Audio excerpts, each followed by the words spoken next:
안녕하세요. 김성도입니다. History Matters 그리스 이야기 9번째 시간, 제목은 아테나 여신입니다. 제우스의 첫 번째 부인은 메티스라는 여신이었습니다.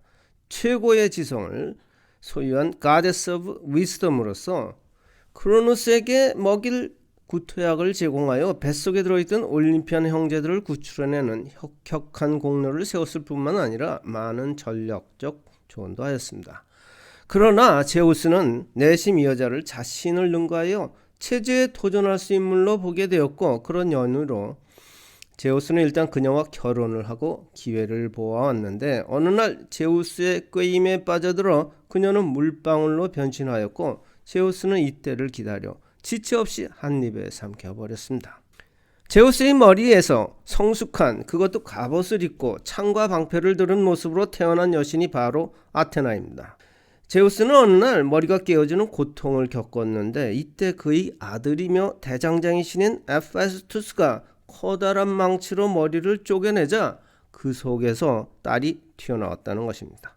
메티스는 제우스의 뱃속으로 사라지는 운명이 되었지만, 그녀는 이미 딸을 임신하고 있었고 그 딸이 제우스의 몸속에서 성장하고 있었다는 겁니다. 아테나가 트로이 전쟁에서 지혜와 전략 전쟁의 신으로서 전쟁을 좌지우지할 수 있었는데, 그 이유가 하나는 제우스의 눈에 넣어도 아프지 않다는 딸이었고, 보다 더 중요한 이유는 엄마 지혜 유전자를 물려받았다는 것입니다.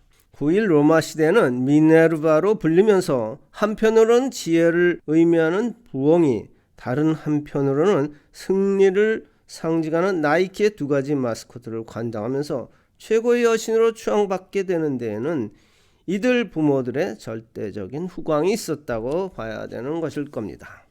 제우스는 신들에게 각자 인간들의 도시 하나씩을 관장하도록 하였는데, 도시 한 군데를 놓고 두 신이 다투는 경우가 생겼습니다.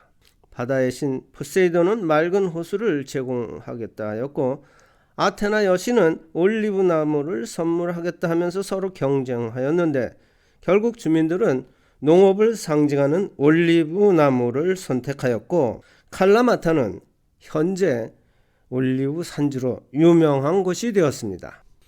아테나가 수호신으로 결정되었고, 이 도시는 아테나로 불리게 되면서 새로운 시대의 중심지로 떠오릅니다.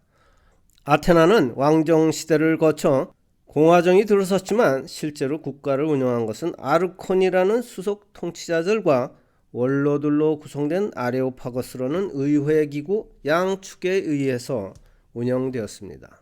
아레오파고스는 커다란 바위로서 아테네의 재판소와 의회 장소의 역할을 하였고, 그리스 전쟁의 신인 아레스에서 그 이름이 유래하였는데, 아레스는 로마 시대에 가면 마르스로 불리게 되고, 아레오파고스는 마르스 힐이라는 이름으로 바뀌고 그 용도 또한 변경되는데, 후일 유럽 각국에서도 이와 같은 이름의 장소들이 국력을 과시하는 상징으로 사용되고, 현재까지도 여러 군데가 남아있는데, 그 중에서 제일 유명한 곳은 불란서 파리의 샹드마르로서 후일 불란서 혁명의 한 장을 장식하게 됩니다.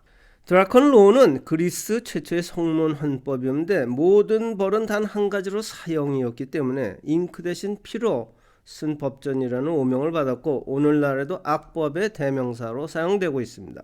아테네에서 최초로 개혁을 주도한 인물은 솔론입니다. 모든 시민을 4계급으로 구분하여, 첫째는 아르콘, 두 번째는 기병, 세 번째는 중무장 보병, 네 번째는 테테스로 구분하였습니다. 혈연이라는 선천적 신분, 즉 귀족만으로 구성된 독점적 지배체제에 상업재산을 소유한 시민들, 즉 후천적 능력을 인정하고 정부에 참여시킨다는 것이었습니다.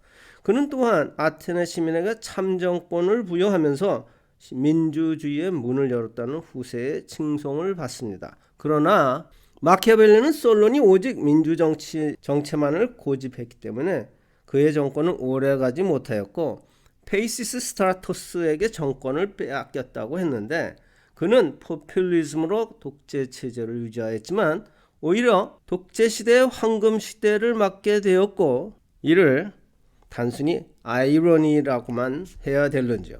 클레이스테네스가 페이시스트라토스를 축출하고 민주주의 재건에 박차를 가하게 되는데, 이때 생겨난 중요한 제도가 오스트라키스모 도편 추방 제도이고, 또한 푸닉스라는 민의 집회 장소가 생겨나게 되는데, 자세한 내용은 나중에 설명할 기회가 있을 것이고, 클레이테네스는 실제로 페르시아 전쟁의 원인 물과 흙을 거부한 장본인으로서 페르시아 전쟁은 자유체제를 주장하는 다양한 소수민족들이 막강한 군사를 보유한 전제체제에 도전한 최초의 시도라고 할 수 있는데, 자유 그 이념은 유럽 역사의 내면을 구성하면서 항상 새로운 도전에 시달리고, 자유 그 현실적 권리는 외부적으로는 체제 간의 대결, 내부적으로는 계급 간의 갈등이라는 엄청난 굴곡들을 돌고 돌면서 유럽 역사의 외면을 형성하게 됩니다.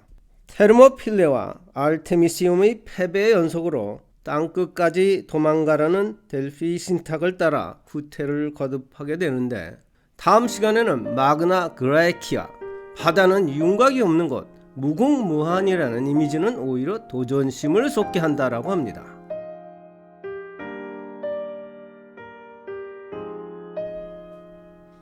다음 시간에 뵙겠습니다.